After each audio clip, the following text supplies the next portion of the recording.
Meus amores, o meu convidado de hoje, ele é gaúcho de Cachoeira do Sul. Ele é um ícone da comunicação, ele é um dos maiores jornalistas políticos desse país. Eu acho que o maior, né? Maior. Só minha mãe. Pensei que fosse só minha mãe que achasse isso. Não.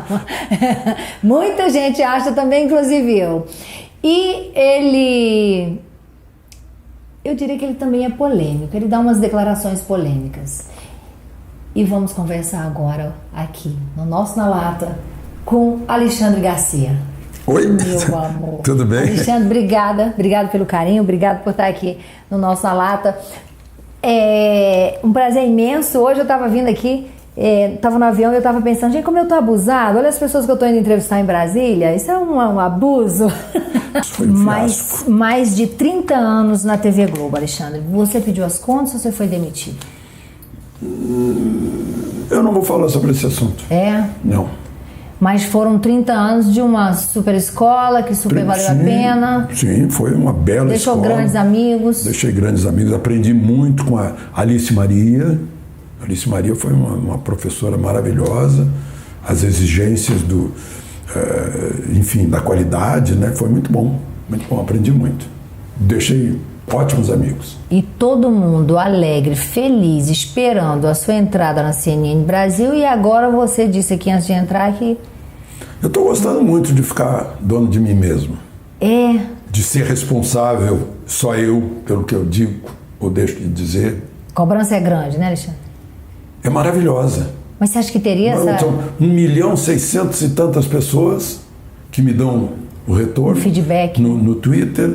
760 mil que me dão retorno diário no YouTube, mais os ouvintes de 320 emissoras de rádio, de 27 jornais dos leitores.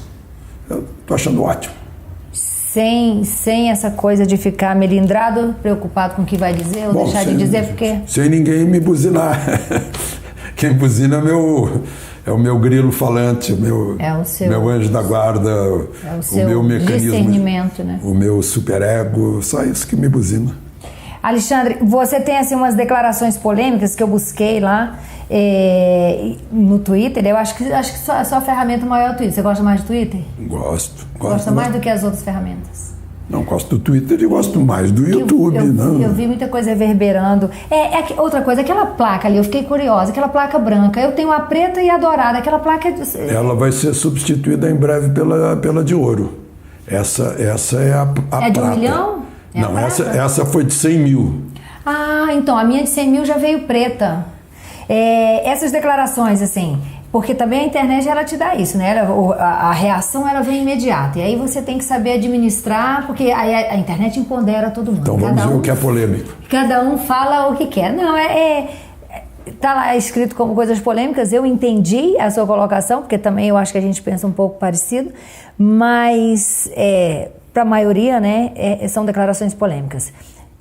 Jane Fonda, quando ela declarou ter sido vítima de estupro, né? E aí, segundo lá o comentário que eu vi, né, as matérias que discorriam esse assunto, Alexandre Garcia fala, e eu com isso? A cada 11 minutos, uma mulher brasileira, uma mulher no Brasil aqui é estuprada. Sim, por que a gente não se preocupa aqui no hemisfério sul com este século? Estamos preocupados com o hemisfério norte no século passado, com uma moça que, quando ela fez o livro My Life So Far, Minha Vida Até Aqui, em 1995, ela esqueceu desse episódio. Que aconteceu com a mãe dela. Dr. Freud explica o mecanismo de transferência. Isso aconteceu com a mãe dela. Mas tudo bem que tenha acontecido com ela, né? Mas eu tenho a inteira liberdade de dizer... Eu não sou parente dela, não moro perto dela, agora eu moro perto da moça que um dia antes tinha sido estrangulada pelo namorado numa parada de ônibus na saída da universidade. E que ninguém quer saber. Perto. Que ninguém quer saber. Não dá bola, porque é brasileiro, né? Brasileiro, a vida não vale vida de americano. Sim. Quando vem essa enxurrada de ataques, aí você fala, que saco, ou então, não tô nem aí, eu não preciso mais disso. Não dá vontade de você, não, deixa eu ir lá pro meu rancho, pescar meu peixe, não me meter mais com essa gente. Não tenho essa preocupação, nem de acompanhar, nem nada. Cada um. Não entro nisso de... Você joga lá as opiniões e sai, cada um... Pois é, todo mundo tem liberdade. Sim. É muito bom o negócio, ótimo, é a crítica. Desde que ela seja substantiva, que tenha verbo e substantivo. Agora, a crítica com interjeição e adjetivo, aí não dá para responder. Como é que eu vou responder? Você é cretino. E ele não demonstra, ele tem que me explicar. Demonstrar por que eu sou cretino. Se ele não demonstra, eu não posso responder. Sim. Não posso. Agora, se ele quiser ir comigo lá para uma ágora grega, para a gente discutir os assuntos, cada um com seus argumentos, bota a plateia para assistir depois. Então, não vale a pena gastar energia com essas coisas. Um outro assunto que você opinou, o Ministério da Saúde incentivando mulheres com HIV engravidar. E aí você se opôs a essa... Claro. Segundo o que eu li, se opôs segundo isso. Eu particularmente também acho uma barbárie. Eu sou da geração da tuberculose. Imagina permitir que uma pessoa que já está enfraquecida pela doença, né, olha, agora nós vamos proibir que quem está com tuberculose entre em competição de ciclismo, né, ou faça alpinismo, né, vai subir na montanha, vai sentir morrer. Falta de ar. Né. Isso é uma coisa óbvia. A mulher de rua que usa crack, já teve 8 filhos, vai fazer o quê? Né? Não vai. Peraí, mas não é só o direito dela, é o direito dos outros também. O direito da criança que vai nascer. Que o risco é grande. Foi por isso que eu pus. É muito bonitinho. É politicamente correto. Como é que é? A politicamente correto é aquilo que você quer que eu pense. Você pensa que é dono do meu pensamento? Não, o dono do pensamento sou eu. Eu posso pensar as coisas mais horrorosas do mundo, só não posso pô-las em prática em detrimento de outras pessoas. Sim. Ou prejudicando a coletividade. E aí, se eu pensar as coisas mais horrorosas do mundo, segundo a religião, tem um cara lá em cima que fica sabendo. Sim, é o olho que tudo vê, que tudo sabe. Não dá para mentir para si mesmo, né? Nem para ele. Ministério da Saúde, tá? Já faz aqui. Amazônia, momento que eu falei, Alexandre, o mundo tá pegando fogo. Ele falou, nem tá, não. Tá pegando fogo, é a credibilidade da imprensa. Tá igual à média dos outros anos. Aí o sujeito que nunca foi para a Amazônia, né? O sujeito que está longe da Amazônia, o sujeito está acostumado na vidinha dele do happy hour no fim do dia, ou que está lá no Vaticano, ou que está lá em Paris, ou que está no barzinho de fim de dia na cidade. Tá discutindo a Amazônia, você sabe, me dá o nome aí de 10 essências nativas da Amazônia. Me dá o nome aí de 10 etnias da Amazônia. Me fala sobre a composição da terra da Amazônia. Me fala sobre os rios. Me fala sobre como foi que a Amazônia virou nossa. A pessoa não sabe nada. Me fala como se queima uma floresta, uma rainforest, uma floresta única. Me conte como se queima. Como é que você consegue queimar? Você vier com um lança-chamas, você vai queimar só onde a lança-chamas atingiu, porque não vai se propagar, porque a floresta é úmida. Mas você tem que cortar a floresta, deixar secar. Né? Agora, o que eu tenho visto de foto, que tem gente postando foto, é aqui pertinho. E diz que é a Amazônia. Eu já vi um jornalista de uma televisão estrangeira gravando no jardim de inverno do hotel que está aqui na nossa frente e dizendo que estava em plena Amazônia. Eu não acredito, Alexandre. Eu vi, não me contaram. Que loucura. Então, eu cobri guerras. Eu já vi também um coleguinha que não saiu do hotel dizendo que está no fronte. Olha. Ou que vai, ou grava do lado de um tanque que está lá desde o ano passado. E volta o herói. Pois é, dizendo que está lá. Então, assim é só uma contagem de multidão. O sujeito fecha a câmera, mostra aqui que tem 200 pessoas. Aí eu digo que tem 2 milhões. Sim. Só que eu não explico como esses 2 milhões fazem xixi, como esses 2 milhões foram transportados até lá e como saíram se não tem ônibus suficiente para isso. Então, calma, eu comecei com o microfone quando eu tinha 7 anos de idade, portanto eu já tenho mais de 70 anos Aí, pelo menos, não me engano. Sim. Né?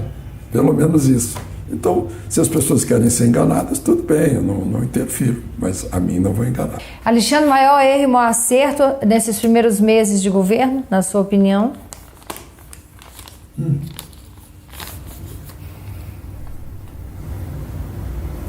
E assim, de surpresa, tem tanta coisa, né? Tem dos acertos, reforma tributária, reforma da Previdência, essa lei da liberdade econômica, né? Eu diria que o maior acerto, enfim, seria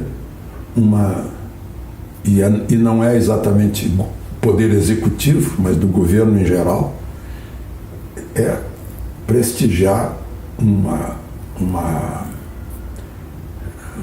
não é catequese o nome que eu queria dizer, da Lava Jato, né? Essa campanha da Lava Jato, campanha pela moralização, pela ética, por leis contra o crime, eu acho que esse é um grande acerto. Porque, por exemplo, não adianta estimular turismo por causa das riquezas do Brasil se as pessoas não vêm por medo de sair da China e ser morto no posto 9 em Ipanema. Sim. Né? Então, eu acho que isso é um grande acerto. Erro.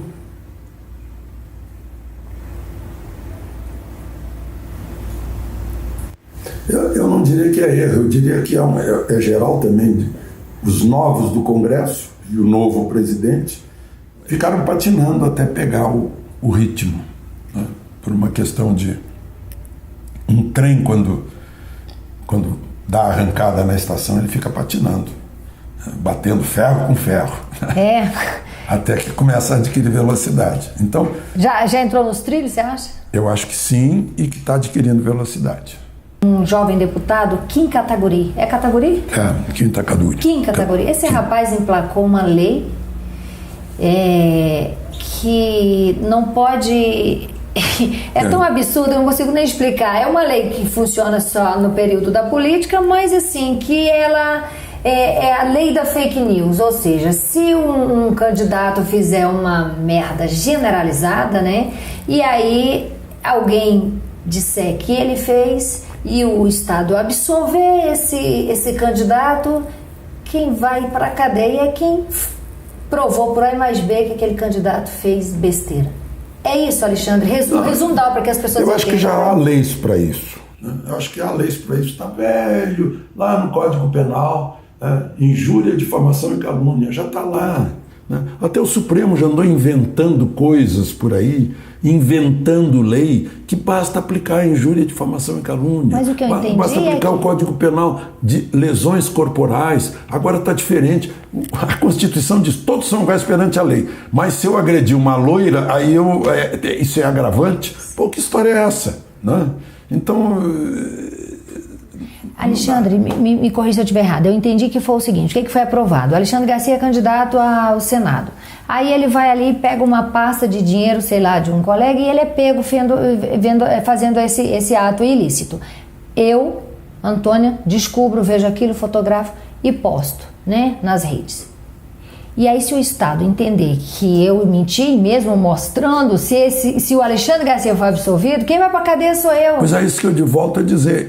O nome disso é calúnia. Eu atribuo crime a alguém e o sujeito não é criminoso.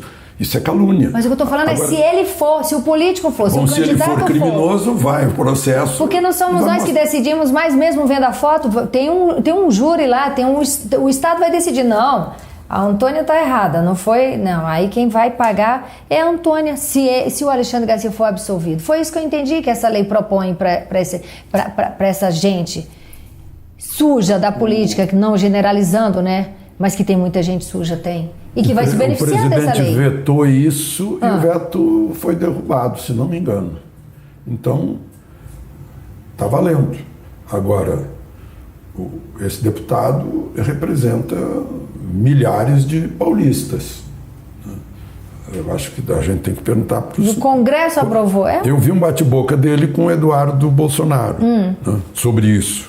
Então, estão discutindo isso. Mas essas coisas acabam, como você está está mostrando, acabam numa discussão de opinião pública. E acaba, o Congresso volta atrás. O Congresso já voltou atrás de muita coisa que fez, né? Agora mesmo, essa história da lei que... a lei do abuso da autoridade. Sim. O próprio Senado, onde foi originado o projeto, está dizendo, presidente, pode vetar que a gente garante que a gente não derruba o veto. Ou seja, estão arrependidos do que fizeram. Passou pela Câmara, um monte de gente estava de braço levantado, queria votar, o presidente da Câmara disse, votação simbólica, passou, bom, aprovado. Né? Mas há oportunidade de corrigir essas coisas. O que a gente não pode é que essa impunidade, o sujeito que arrastou pelas ruas do Rio de Janeiro o menino João Hélio, em 2007, no dia 7 de fevereiro, né, tingiu as ruas do Rio de Janeiro com sangue desse menino de 6 anos. Tá indo para casa hoje. Você tá brincando? Tá indo para casa hoje, que ele pegou a tal de progressão, prisão domiciliar, não tá até sem tornozeleira. Foi condenado a 39 anos. Se passaram 12 anos. Foi pra praia tomar cerveja, óbvio. Gente, é uma loucura. Né? Então, isso desestimula. E mais, né? Cá para nós, né? O prefeito não cancelou o carnaval, né? Se tivesse cancelado, será que não seria um choque? O Rio está de luto. Nós não admitimos que arrastem uma criança de 6 anos pelas ruas. Uau! Só que 10 dias depois a Marquês de Sapucaí estava cheia de gente. Nós também não ligamos. As pessoas não ligam. As pessoas já estão... Já está tudo banalizado. Temos um bate-bola aqui para finalizar. Que delícia, que papo gostoso. Alexandre, você tem medo? Claro, não sou louco. Só louco não tem medo. Quem tem medo, né, Alexandre? E qual é o seu medo, o seu maior medo? Não sei. Não vem o negócio assim? Vou descobrir na hora. Eu tenho pavor de cobra, vai, assim, eu tenho... Não tem. Só se a cobra me atacar. Não, esse é o meu medo, tô falando. Eu já praticamente conversei com a Cascavel lá no Catetim. Deus me livre. E dei tchau pra ela, não foi embora. Essa Cascavel tava num bom dia. Desci a escada da minha casa, depois que eu desci a escada eu vi que tinha uma cobra no degrau. Ela não me atacou, eu também não ataquei ela. Mas cobra é o meu medo. O seu que vem na cabeça não tem nenhum agora. Não, é na hora. Se eu estiver numa circunstância de medo, eu vou saber qual é o medo. Né? Agora, se começar a puxar a pálpebra aqui, que eu sinto que alguma coisa está me incomodando, eu vou tratar de procurar o que está me incomodando. Entendi. Para resolver. Nem fudendo. O que você não faria nem fudendo, Alexandre? Nem o quê? Essa é a pergunta do programa que todo mundo... Eu tenho 5 anos de programa, então eu falar assim, aí uns falam nem fudendo de boa, outros falam assim, nem isso eu faria assim. O que você não faria? Nem fudendo. Se eu pudesse não fazer, ir a alguma festa que tenha música alta e não poder conversar. É horrível mesmo. Eu vou para uma festa para conversar. Sim. Com as pessoas. Aí o sujeito me entope de decibéis. Uma coisa horrível, assim como quando eu estou num aeroporto, eu entro num avião, que pensam que todo mundo é surdo. A gente ainda não é, mas se continuar com aqueles decibéis vai ficar surdo. Então tá aí uma coisa que eu detesto, é barulho. Barulho. Na lata. Você é de falar na lata, Alexandre? Agora que eu estou na rede social, eu me cuido muito. Principalmente ao ver a reação que aconteceu, que eu acabei de explicar com a dona Jane Fonda. Sim. Cujo pai eu tanto admiro. Então, na lata, você tem um recado para mandar na lata aí, ou para o povo brasileiro, ou sei lá, para quem quer que seja? Gente, estamos todos no mesmo barco, sabiam? Isso foi um cuidador de carro que me lembrou ali no shopping center outro dia. Estamos todos no mesmo barco. O cuidador de carro me disse assim, eu detesto esse Bolsonaro, mas a gente está no mesmo barco, temos que torcer para o Brasil dar certo. Recado dado, gente. Foi o cuidador de carro que me disse. Ele disse, olha, você me lembrou bem. Ele é sensato. Sim. Porque é um suicídio a gente puxar para baixo. Né? Assim, uma vez que estamos na mesma... Assim como o que acontece com a gente. Eu falo mal aqui das coisas daqui. Agora, se eu estiver lá na Itália, eu não vou falar mal do Brasil. Sim. Então, falar mal do país no exterior, olha, é baixo nível. Né? Mas, é golpe baixo. Mas é moda. É moda, a pessoa precisa disso, né? Precisa disso, precisa botar lá um like em alguma coisa. Precisa ser cool. Não precisa seguir os outros, porque fica com medo de ser diferente dos outros. E tomar porrada, aceita porrada. Isso acontece muito em certos lugares, que eu não vou... Certos lugares com certas pessoas. Certos lugares com certas pessoas, em certos bairros, né? Que tem que fazer tudo que os outros querem que ela faça. E não aquilo que ele próprio queira fazer. Que é para ficar bonitinho na fita. Tá bom. Na hora de morrer vai dizer assim, puxa, eu não vivi a minha vida, eu vivi a vida dos outros. Sim. Meus amores, já conversei aqui com o Alexandre Garcia e ele falou da primeira resposta até a última na lata o tempo inteiro. Curta, se inscreva, compartilhe, vai lá também no canal do Alexandre Garcia, que lá tem informação, que lá tem papo bom. Você joga todo dia um vídeo no ar, ou você faz live? O que você faz no seu canal? Todas as noites. Todas as noites você está lá na live? Todas as noites eu estou com uns 12 minutos por aí no YouTube. E todos os dias de manhã eu estou em mais de 300 emissoras de rádio e gravo, ponho no YouTube também, mas aí só ponho no ar depois que as rádios já deram, né? E no fim de semana eu leio o artigo que vai para 20 e tantos jornais, 27 acho que hoje, e leio nas entrelinhas, vou comentando o meu próprio artigo, esclarecendo algumas coisas. Que bom, é isso. E aí ele fala que não é o maior da comunicação. Ele está em todos os lugares, minha gente. Curta, se inscreva, compartilhe. Muito obrigada. Sim, 2 revistas também. 2 revistas, gente. Tudo que é lugar. Tá, Alexandre Garcia, obrigada, viu? Obrigado pelo carinho, obrigado por estar aí ajudando a remar, né? Para tirar o nosso Brasil dessa pendenga que a gente já vive há muito tempo. Beijo no seu coração. Na lata. Alexandre Garcia.